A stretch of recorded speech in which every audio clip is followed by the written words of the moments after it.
Today we are going to do marketing part 5. Now what are we going to learn today? We'll understand the concept of promotion mix as an element of marketing mix. Marketing mix has got 4 P's: price, product, physical distribution and promotion. So we'll study its elements that are advertising, personal selling, sales, promotion and public relations. So let's start with promotion mix. So promotion mix is one of the P's of marketing mix. It's a part of marketing mix. And promotion mix refers to the combination of various tools used by the seller to communicate about his product. Remember, communication tools, that is promotion mix. Children get confused between communication tools and communication. Communication is a part of directing. So in a case study, if the word communication tools is used, it means promotion mix and not directing. So promotion is a method of communicating about your product to the prospective client or the customer as to what all your product is all about. And it has got 4 tools: advertising, personal selling, sales, promotion and publicity.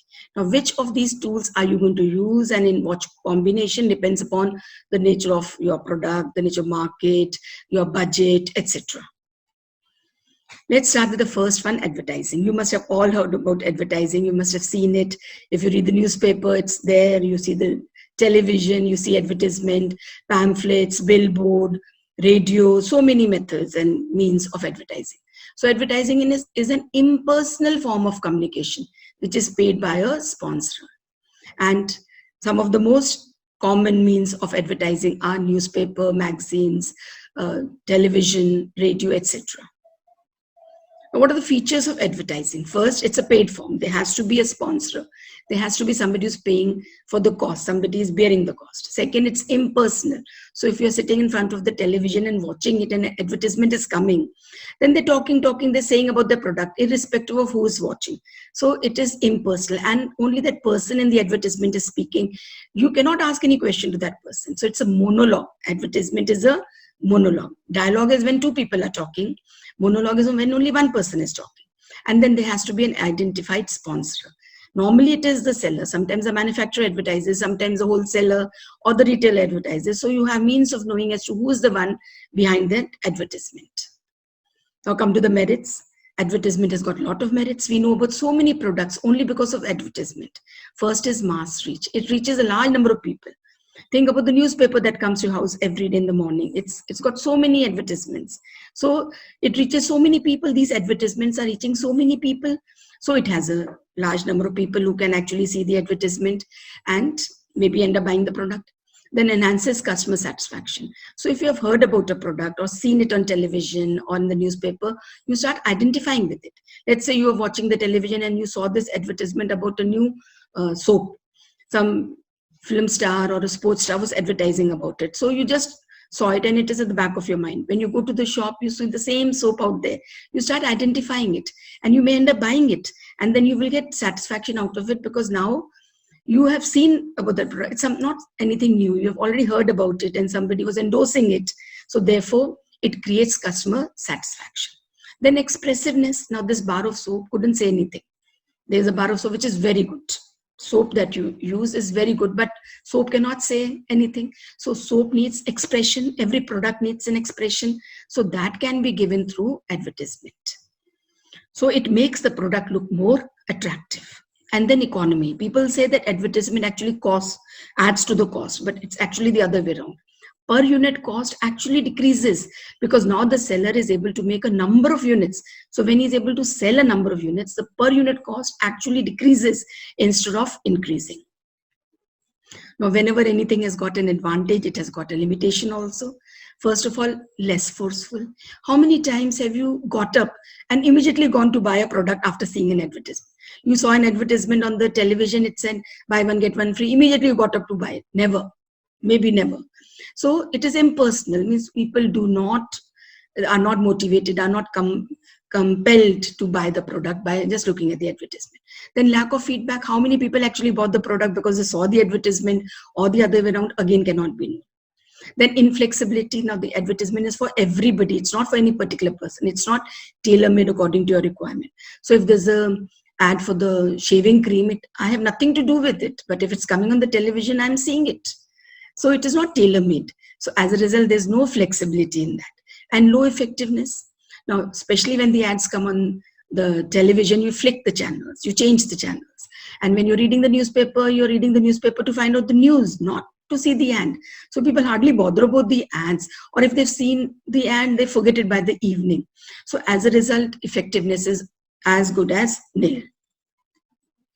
Now, the second promotion mix is personal selling.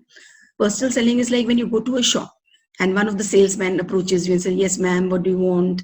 Welcome, all that he says, that is personal selling.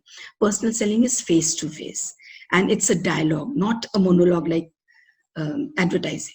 You don't close a sale, you open a relationship. Under personal selling, the idea is that you build up a relationship with the customer so that the customer keeps coming again and again. So it's not just selling, it's more than selling, marketing. So it is oral representation of a message. Again, communication, it's a communication tool, and it's a conversation between the prospective buyer and the salesman.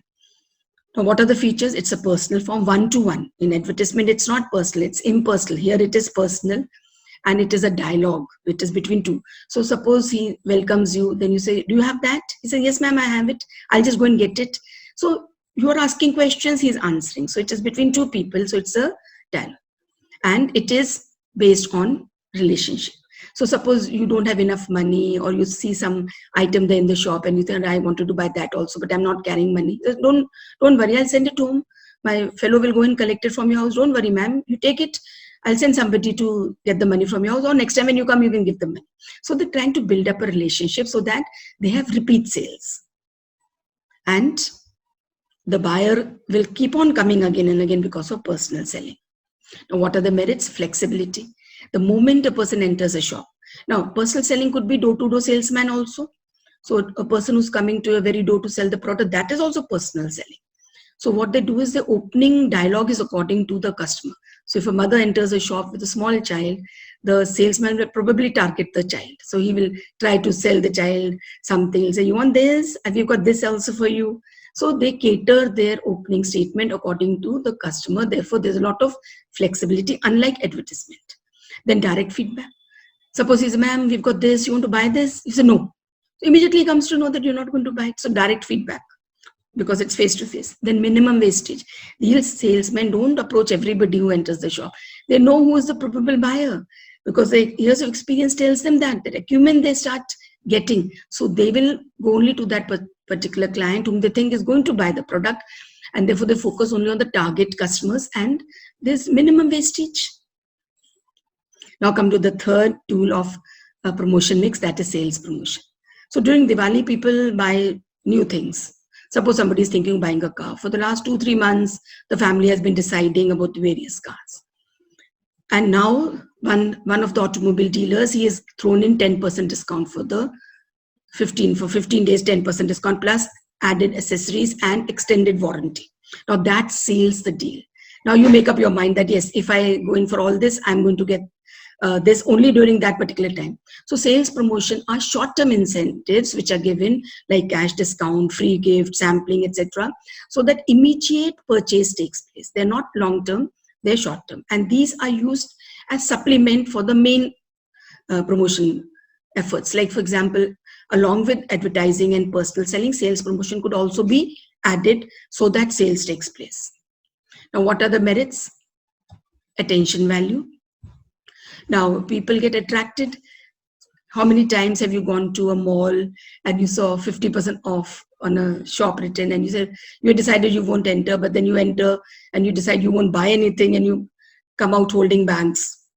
So it attracts your attention. Sales promotion methods like discount or free sampling, they attract the customer's attention, and this is one of the merits of sales promotion. Then useful in new product. When you have to launch a new product, people normally don't buy a new product. But if you're selling it through sampling, you're sampling it, then people are willing to break away from the routine. For example, a new sauce has been introduced, and now you're giving a packet of soup along with it.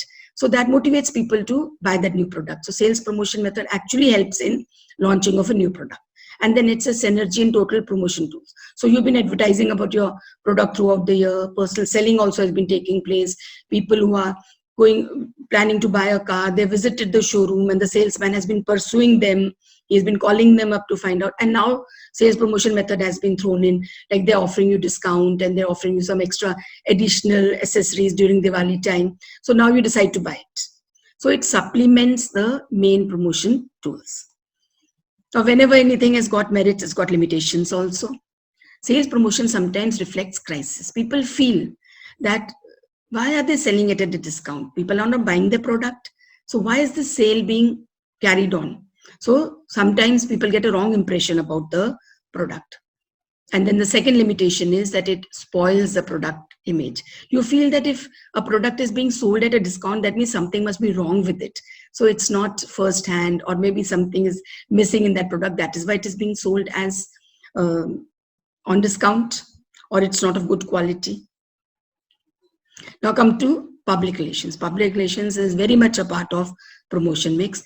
Nowadays, there's a lot of need to let the public know about your product, because the company image can be spoiled very quickly. So you need the public to have a very good image about your company, about the product and your goodwill. Very big companies like Coca-Cola and Pepsi-Cola have gone through these times when the image was tarnished. In Coca-Cola and Pepsi-Cola, they got involved in the pesticides scam, and Maggie again was banned for some time. So when the image of the company is tarnished, then they need to put in extra effort to create a good image about their company and increase the goodwill in the eyes of the public. And this is called public relations.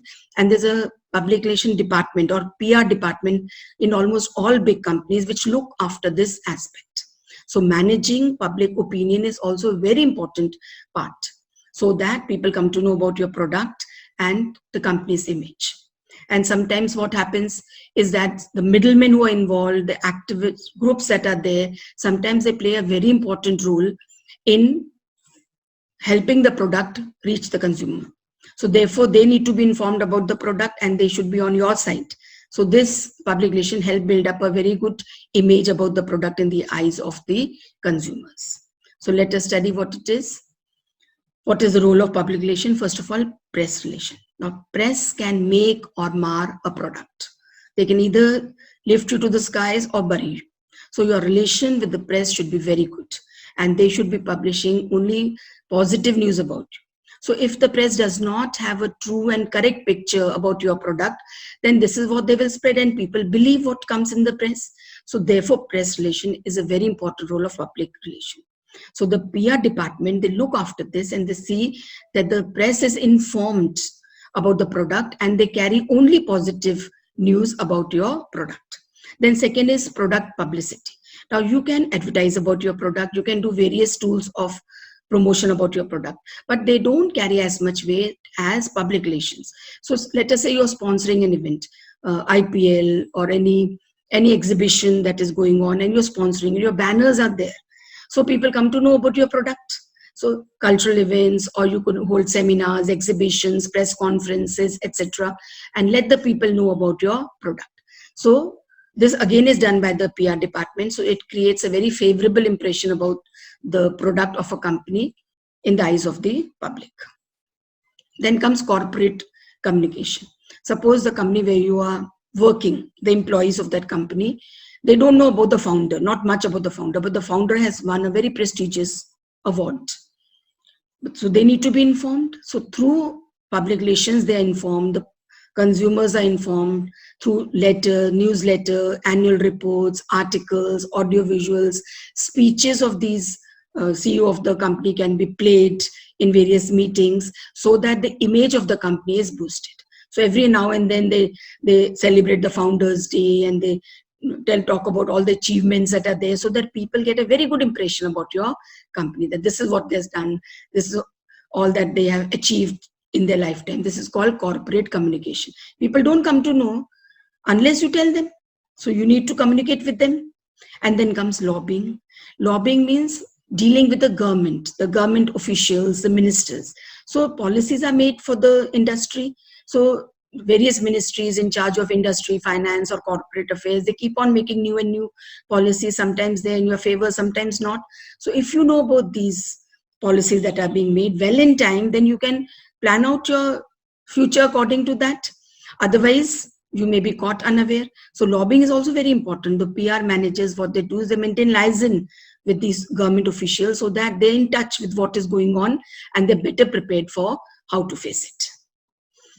And then finally, counseling. So if there's any hot topic going on, there's a topic of debate or particular issue going on in the news. So what is going to be the opinion of the CEOs of that company? What should be your stand on a particular issue? That also the PR department, they advise it so that it gives a favorable impression about the company. Again, to increase the goodwill of the company in the eyes of the public, where the money and the time should be spent. Like, for example, a company can adopt education of girl child or give money for wildlife or any other such thing. Social service can be done. So this all comes under public relations. The role of public relation in marketing. This I'm touching up only briefly because there's no mention about it in the syllabus, but since this is also part of role, so we're doing it. Building awareness through public relation, you can make people aware of your product. Then building credibility, when people have already heard about that particular product, then they end up buying it. Then stimulates the sales force when you go to buy a product which you have already heard about. Then the salesman doesn't have to put too much of effort to make you buy that product. Otherwise, he has to really work on you to tell you, ma'am, this is a new product, please buy it. And you may buy, you may not. And lowers promotion cost. You can advertise your product, but advertisement is more expensive than public relation. Therefore, public relation actually helps in marketing. So with that, let's go to the case study. You don't close a sale, you open a relationship. If you want to build a long-term successful enterprise, identify the communication tool used by the marketer and state 2 features. So once you understand the communication tools, you will be able to give the features. So let's recollect what we have studied. I'll give you a moment and then share the answer. It was a very small case study. It came in 2014 compartment paper. Therefore, I started with the case study itself. Yes, you got it right. You don't close a sale, you open a relation. So it is where dialogue takes place and it is personal selling. Very good. So that's all in this video. Thank you.